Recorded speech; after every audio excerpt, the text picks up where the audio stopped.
If your knees hurt, you're not alone. Knee injuries account for 15 to 30% of all sports injuries. Poor knee joint alignment could be the cause of the knee pain.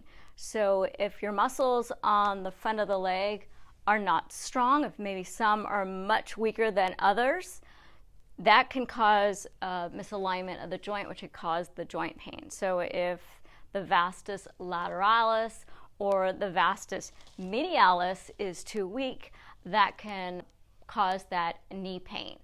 So what we want to do is we want to strengthen muscles in a safe manner with progression. So I'm going to go over those today. My name is Nina. I'm a certified personal trainer and strength and conditioning coach. So if you've had some knee injuries, I can totally understand your fear. I've worked with clients at the gym that have knee injuries, and I help them get their legs stronger so that they can do the things they need to do and without pain. It does take time, but you can get stronger. So just use the techniques that I'm going to show you today. So the first thing you want to do is make sure that you can do a squat with proper form. So what that means is, first thing I want you to do is do box squats. So they have boxes of different heights. I want you to start with a box that's that's higher, maybe something like this high. So you're not stretching the legs too much, because too much of a stretch at first will pull on the knee joint and cause pain. So what I do is I have clients start with a higher box, and as they feel comfortable and as their legs get stronger, we go to lower and lower boxes, so eventually they can go to parallel. So that's step one. So what I have here is a Reebok step, and I've got all these different risers. So as you get stronger, you can take off a riser. So I'm going to go with a height that's about 90 degrees. And then I also want to show you how to use this with a yoga block. So I've got my step right here. I'm going to have a seat. And what people seem to forget is when they squat, your feet should be in alignment. So one shouldn't be out here. Obviously, I'm totally giving you a huge exaggeration, but I see people where their feet are not in line, so we want them to be in line. And then one will be, so I'll show you from here. So one will be turned out kind of like this. So if you're going to have both feet forward, make sure they're both forwards, not one's out. Sometimes people's one foot will turn out more, and so of course that's going to not help you. So some people are comfortable with their feet facing forward. Other people need a little bit of a wider stance. So whatever's more comfortable for you. So the other thing I want you to do is grab one of these cushy, not the super hard ones, grab a soft yoga block, and I want you to put that in between your legs. So that what happens a lot of time when people have atrophied muscles, they get up and they go like this. You'll see this. They'll go up and they'll use momentum to get up. No, we want you to use strength. So to get yourself stronger, and this will help get those inner thighs stronger. Take that yoga block and then check the feet, make sure they're in line, and then squeeze. You can put your hands out in front of you. This helps as a counterbalance. Lean forward and squeeze that together. Now, it doesn't feel great to have this yoga block in between your legs, but at least it'll help train you to get those knees out. And I'll show you from the side. So here it is. And just stand. Don't worry about standing all the way up. So if I do it, or you could do it closer. Actually, this feels a little bit better from here. But I'm small, so maybe that's why. So this one I actually like. I'd probably do it the smaller method instead of this one. And there you go. Actually, that's a lot better. Yeah, try that first. And from the side. All right, so another thing that I see when people do these squats is they're fine when they go up, because you're supposed to go up with power, but what they do is they plop down. So I want you to use power when you go up and strength when you go down. So pop up, slow lower.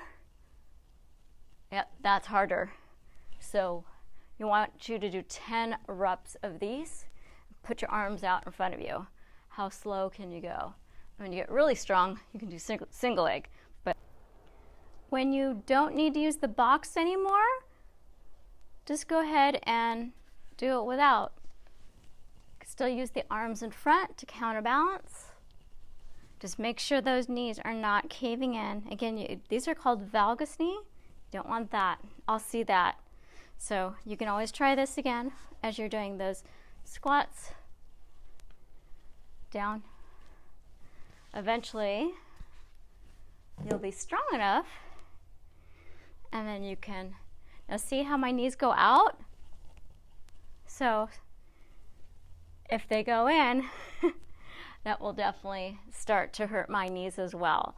So form, if your form's not right, regardless of whether you have bad knees or good knees, if you have bad form, especially when you add weight, that's going to put way too much pressure on the knees and cause you pain.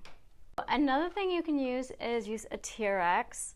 So I have a lot of my clients who have bad knees, or their legs and their glutes, their butt isn't strong enough.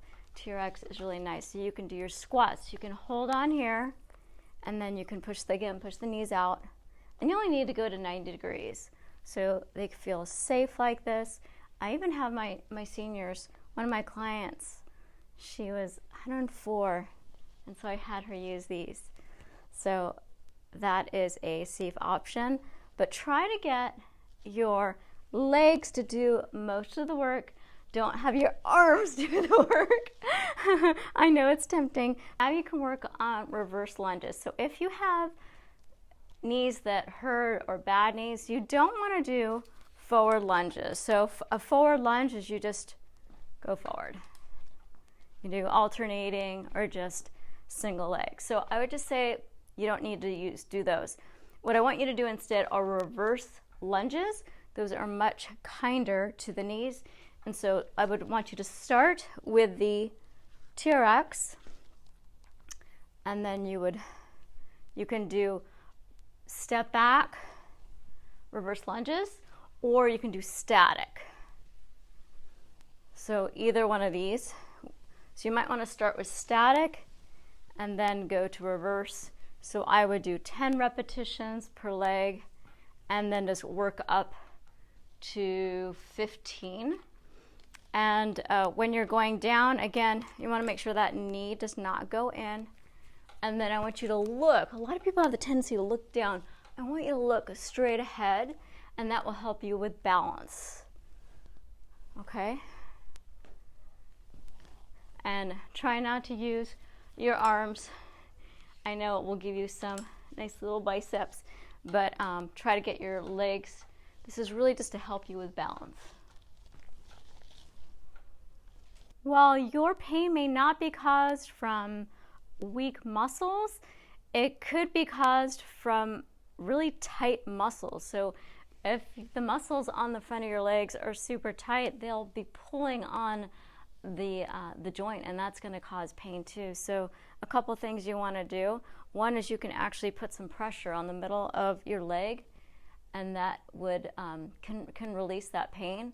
It's something that I showed some runners that I used to train for, just to show proper form. So that's one thing. The other thing you want to do is you want to make sure that you stretch after every single leg workout. So do a quad stretch. I'm going to show you 3 different ones. So one quadricep stretch this is my favorite. A lot of people have trouble with this one if they don't have good balance. So you can hold on to a pointy plant, hold on to a counter, and grab the front of your laces, bend both knees for balance, bring that heel to your butt, squeeze your butt. That will put more of a stretch on your quadricep. Take the shoulder back and down, and if you can, without falling over, see if you can do both hands. And for some reason my balance reflexes are just not working right now, but all right, there we go. Squeeze and hold and smile. So that's one stretch. So the other one you can do is, this one is a nice option, is get down on your side. And some people don't like going on their shoulder, so you can also just lay down on your forearm and then take your hand, put on your laces, same thing, and then you can do that same quadricep stretch. Now, if this is too much of a stretch for you, what I want you to do is just go in and out of the stretch so you're not holding, and you could do this about 10 to 15 times. You want to hold the stretch for at least 30 seconds. So another stretch that you can do is where you lay down on your stomach, and this is another option. So lay down, and then same thing. And I like to put my forehead on my forearm and just hold.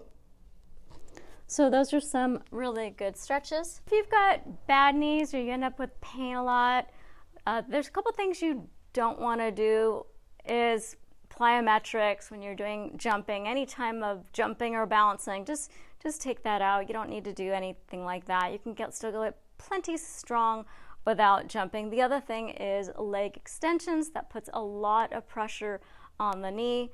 So if you do want to do those still, just try going really light, but you do not need those, and the more you do those, the more pain you're probably going to have. I would notice a lot of my clients would stomp up those stairs. Well, that's putting a lot of pressure on those knees. Be nice to your joints. When you walk, I really shouldn't hear you. Same thing on the Stairmaster, or sometimes it's called the step mill. I'll hear people just like stomping on that thing. So step quietly, and that will help your joints as well. If you liked this video, by giving me a thumbs up, subscribe to my channel if you haven't already, and tap that bell so you'll get notifications every time I publish a new video. I've got a couple videos here that I picked just for you that I thought you would enjoy.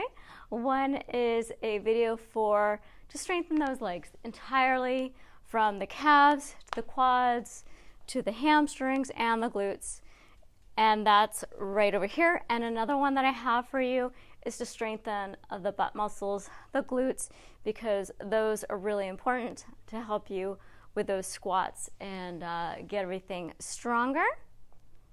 If there's anything you are interested in that you want me to discuss or show you or do, let me know in the comments below, and I read everyone's comments and I'll write back right away. And drink lots of water, hydrate, and I'll see you soon.